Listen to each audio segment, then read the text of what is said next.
Alyssa lies to the classroom. Alyssa lies every day at school. Alyssa lies to the teachers as she tries to cover every bruise. Futures Without Violence is a nonprofit organization that their main goal is to end violence against women and children. It was started by Esta Solar, which she also helped pass the passing the Violence Against Women Act of 94. Futures Without Violence works with women and children and helping them pursue legal matters against their offender. They also help to educate doctors, nurses, judges, and people that have to deal with victims of domestic violence and how to go about doing that without making things worse. They also help teens and young adults in overcoming their childhood experiences with violence and how to go out and get a job and be a member of society.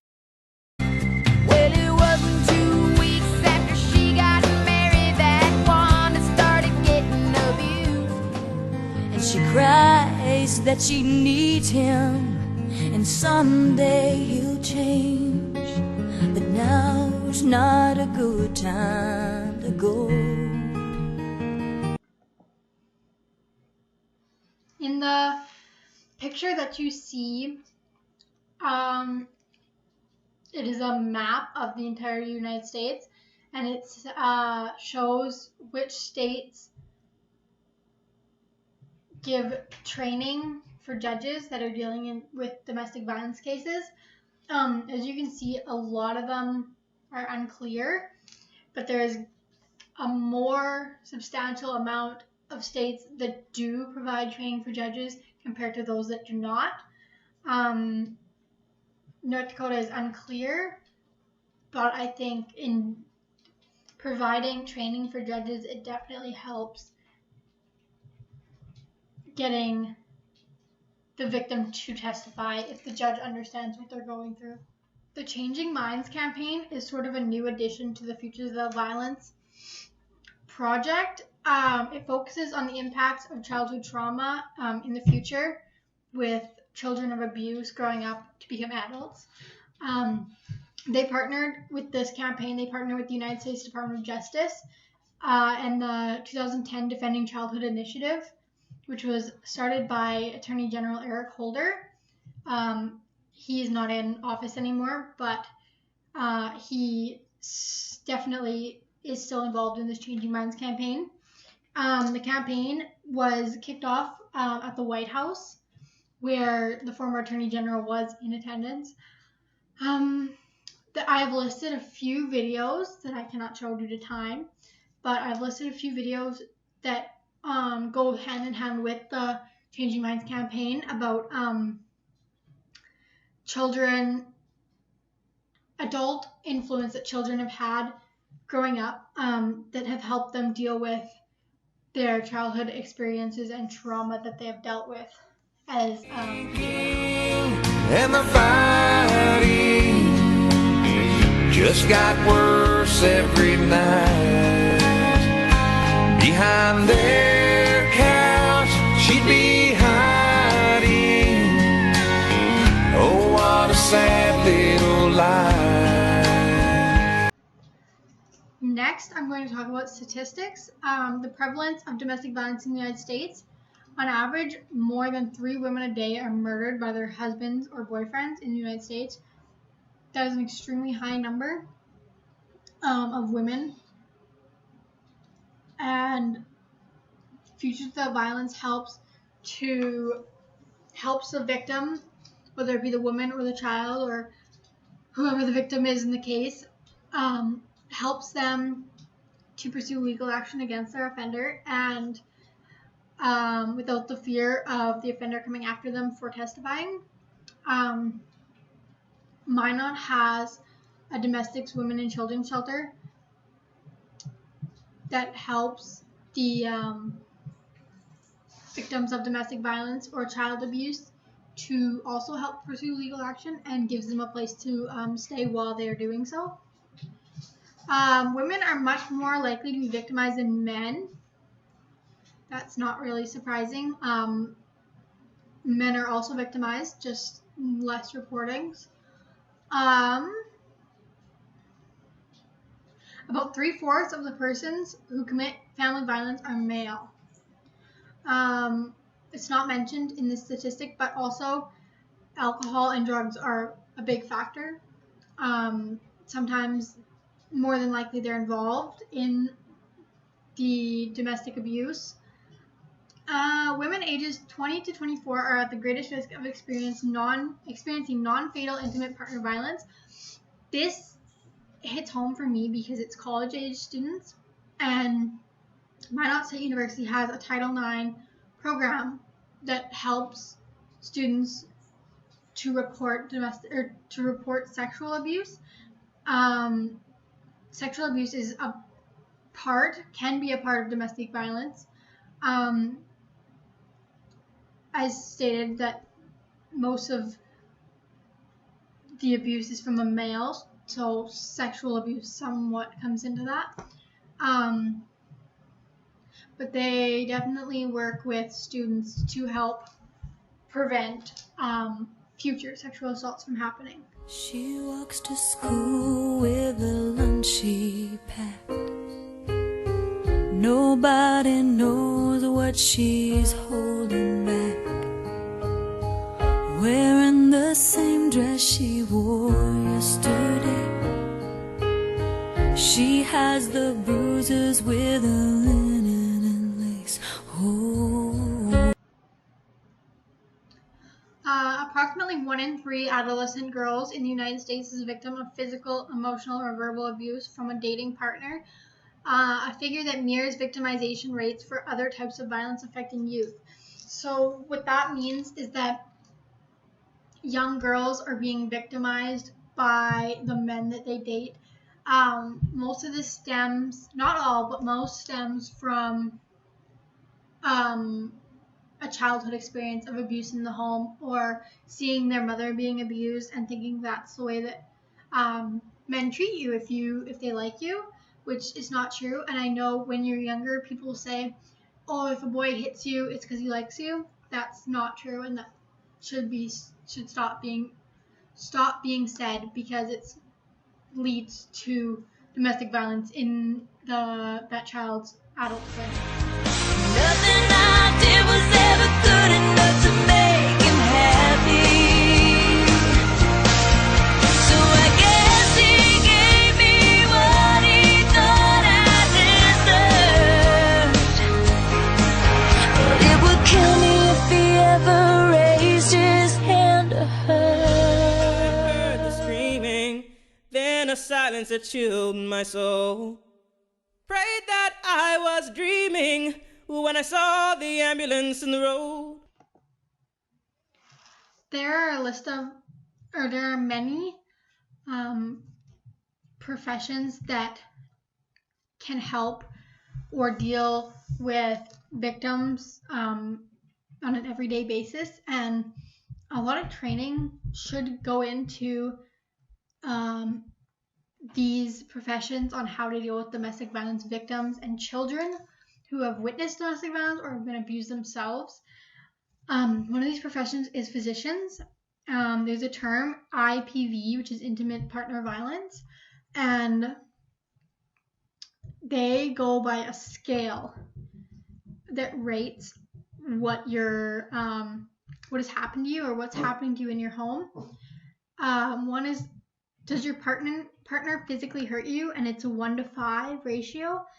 The next one is insult or talk down to you. So how often does your partner insult you or talk down to you?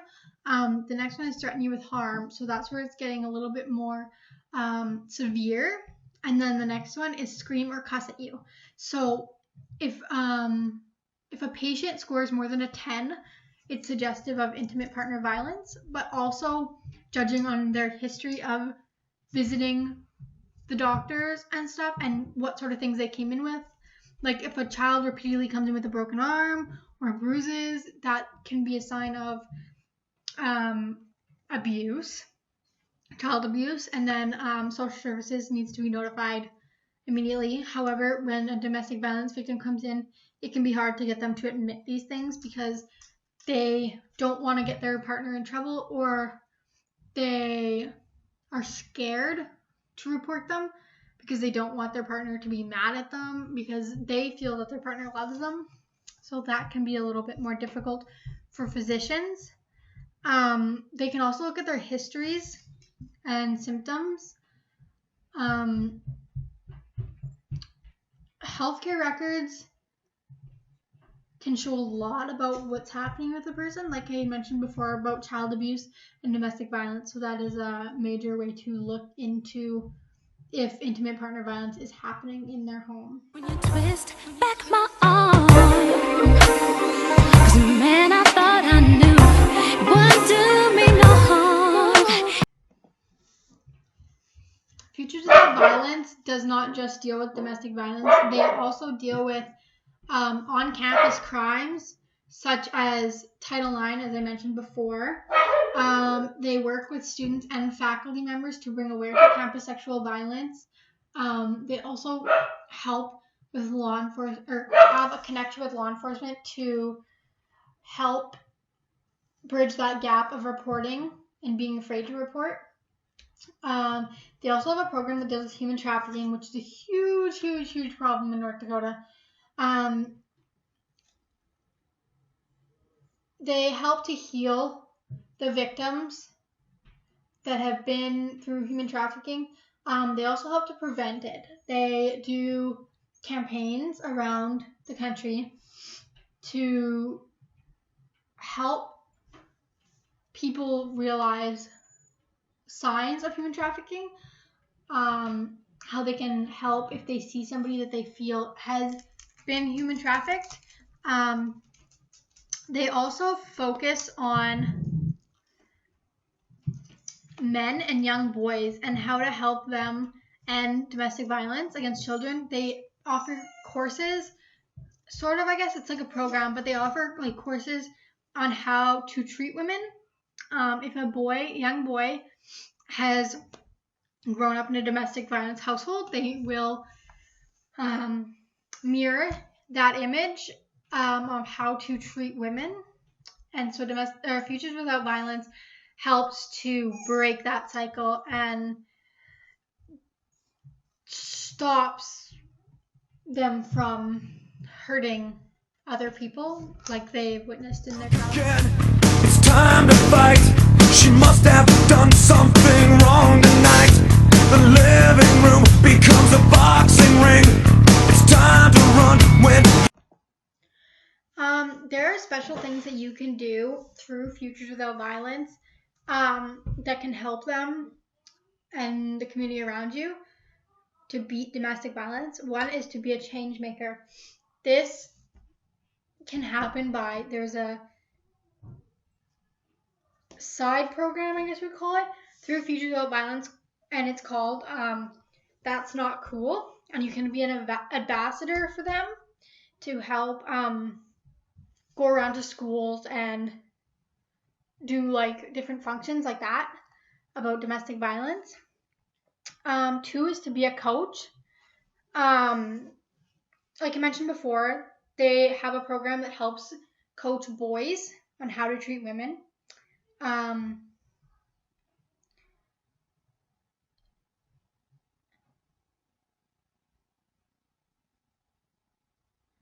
They go into high schools and work with athletes and coaches of athletes to be respectful to other people. Parents are change makers. They can ensure that the university your child is attending is doing everything they can to prevent sexual assault from happening. Along with domestic violence, they can spot the signs. If their child, he or she, is in a domestic violence relationship. Healthcare professionals, I sort of talked about that before. They can help the healing impacts of the victims. make that process a little bit more easy on them, college students, they can educate their peers on how to spot the signs of domestic violence and how to stop that from happening. Educators, you can visit, there's on the Futures Without Violence website, there's a toolkit. It's called Start Strong Toolkit to implement school-based programs that promote healthy relationships for middle schoolers. So basically they work with starting them young so that when they grow up, they will be respectful towards their peers. Some folks talk, but everybody look the other way. In order to help with domestic violence through Futures Without Violence, you can also donate to Futures on their website, futureswithoutviolence.org. You can learn about their movement. They explain everything that they do on the website.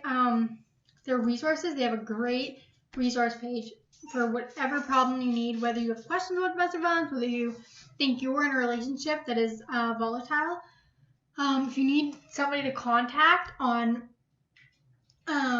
who to talk to if you're in a relationship, they have multiple resources. They're a great resource-based program. And get the facts. If you feel like your partner is not treating you with equal respect, then you need to leave. This program can help you with that. I know there is Dr. Phil's wife, I can't think of her name right now, Robin, I think her name is. She has an app that has come out that camouflages itself as a calculator, and if you push it, it will notify the police. If you're in a domestic violence situation, that can help. That can be the difference between life and death for you. The country club, everyone thought they were Ken and Barbie, but Ken was always getting way too drunk. When children are in a household where domestic violence is occurring, there are different short-term side effects and long-term side effects that can stay with the child through adulthood. Some of these short-term effects are generalized anxiety, sleeplessness, nightmares, difficulty concentrating, high levels of activity, increased aggression, increased anxiety about being separated from a parent, intense worry about their safety of their parent. So, for example, bedwetting is a number one sign of child abuse. Also, there are other signs like teachers and daycare providers can look out for when dealing with children, such as, like I said before, if they don't want to be separated from a parent, if it's their mom and they don't want to leave their mom because they're afraid of what will happen to her when they're not around, that could be a sign. Some of these are very difficult to diagnose because some of them could just be childhood behavior. So it makes it all the more difficult for educators to. Another sleepless night, I'm still staring at the ceiling. I can hear him fighting with her for no good reason. Will this ever end? Will this house be Saturday night brought the neighbors all out on the street. We watched as the firemen carried you out, then we stared at each other's feet.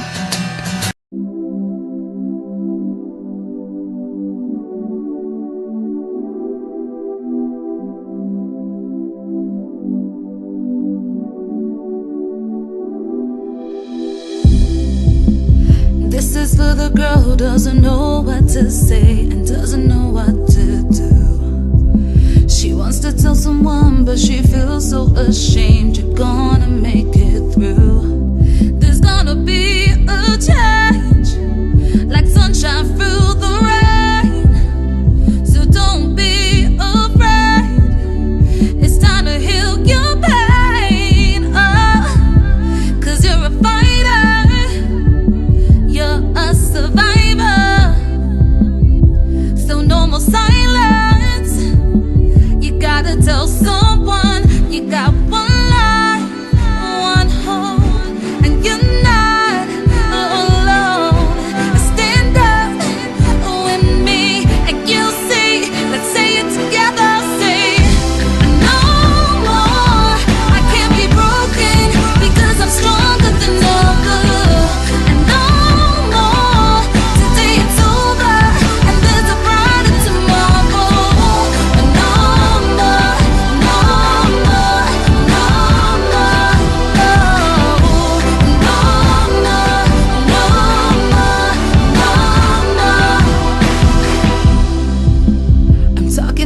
woman who's so in love, but he puts his hands on you.